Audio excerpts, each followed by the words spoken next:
दंडकारण्य महावने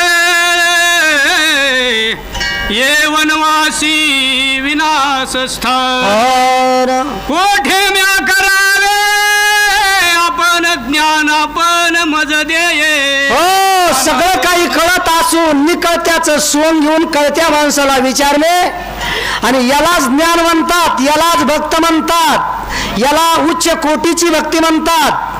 हे शिकण्यासाठीच आपल्याला श्रवण या ठिकाणी मारुतरायानं आपल्या हातून हे चालू केलेलं आहे। शर्वंग ऋषीला त्या ठिकाणी विचारतात की कारण हा ओसाड अरण्य भाग आहे, या ठिकाणी अनेक राक्षसांची दुष्ट सावजाची भीती आहे, वनवासी लोकांना राहण्यासाठी निर्भय अशा प्रकारचं स्थान आम्हाला पाहिजे आहे, पण आम्हाला इथलं ज्ञान नाही। या ठिकाणी राहणारे या ठिकाणचं सर्व गोष्टीचं ज्ञान तुम्हाला आहे, आम्हाला इथं राहायचं आहे, आम्हाला कुठला अनुभव नाही, कुठला ताळमेळ या वनातला आम्हाला नाही, पण आम्हाला आमचा वनवास या वनामध्ये राहून पूर्ण करायचा आहे। म्हणून आम्ही ज्याला कळत नाही त्यानं कळत्या माणसाला विचारावा, पण स्वतःला कळत नाही कळत्याला विचारित नाहीत आणि ते गर्दडातून कधी बाहेर निघत नाहीत।